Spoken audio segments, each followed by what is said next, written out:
The complete title is Human Devolution, a Vedic Alternative to Darwin's Theory. In my last book, Forbidden Archaeology, I presented evidence that contradicts the evolutionary theory of human origins. So people asked me, if we didn't evolve from the apes, then where did we come from? So I answer that question in this book, Human Devolution. In this book, I say before we ask the question, where did human beings come from, we should first ask the question, what is a human being? We should know what it is we're trying to explain. Today, many scientists will say that a human being is simply a combination of the ordinary material elements. But if we look at all the evidence that comes to us from science, we will see that it is more reasonable to say that a human being is a combination of three things. Ordinary matter, yes, that's part of what a human being is, but beyond that, there is a subtle mind element, and beyond that, there is an element of pure consciousness, or spirit, if you like that word. So, a human being is a combination of matter, mind, and consciousness, or spirit. And there is scientific evidence for this. We don't have to speak about the ordinary matter because everyone already accepts that. But what evidence is there for a subtle mind element associated with the human organism that can act on ordinary matter in ways that we can't explain by our current laws of physics?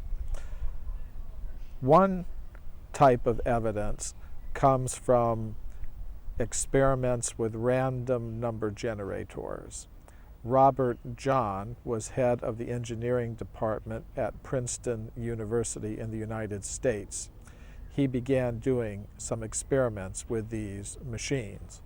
A random number generator is a machine that will generate a random series of zeros and ones. If you let the machines run by themselves, they will generate 50% zeros, 50% ones. But John recruited students from Princeton University to sit in front of these machines.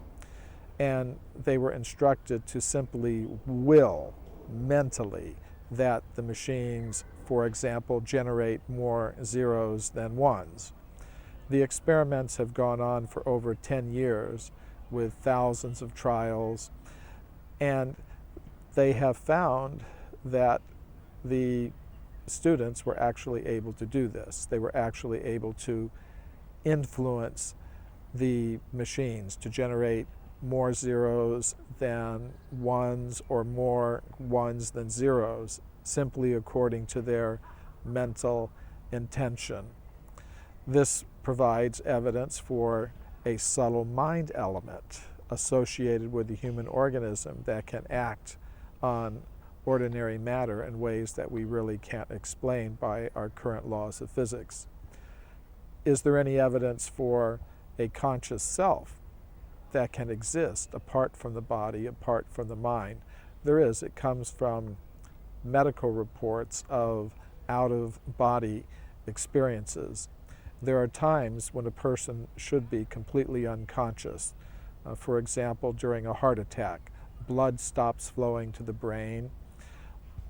Medical instrumentation shows that the brain waves cease. During such moments, a person should be completely unconscious. However, some people in this condition report separating from their bodies and observing what the doctors and nurses trying to revive them are doing.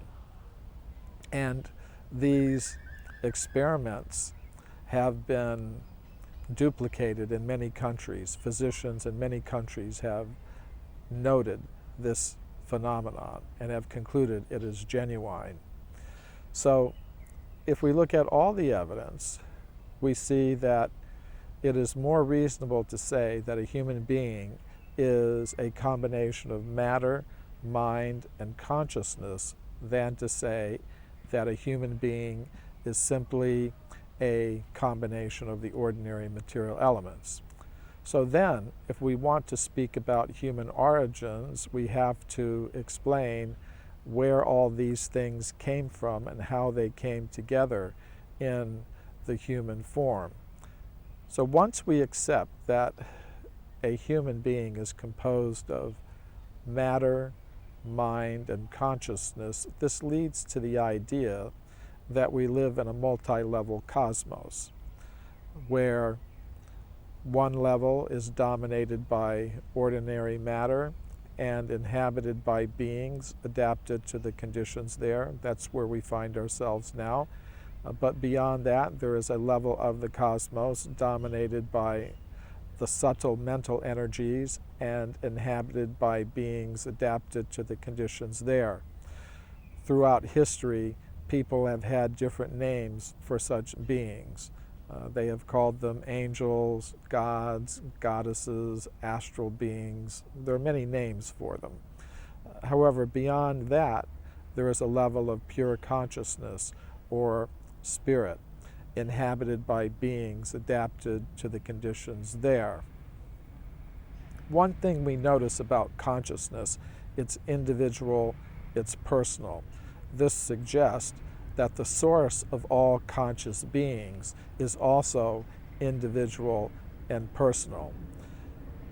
It is possible to stay on the level of pure consciousness or spirit, living in harmony with the source of all conscious beings. However, if a conscious self gives up its connection with the source of all conscious beings, it enters into the lower levels of the cosmos. It enters into the regions of mind and matter and becomes covered by those elements.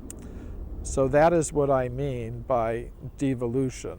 It's the process whereby a conscious self departs from the level of pure consciousness or spirit and enters into the lower regions of the cosmos, becoming covered by the lower elements of mind and matter. So, to put it very simply, we don't evolve up from matter, as many scientists now believe. Rather, we devolve or come down from the level of pure consciousness or spirit. But it is a process that can be reversed.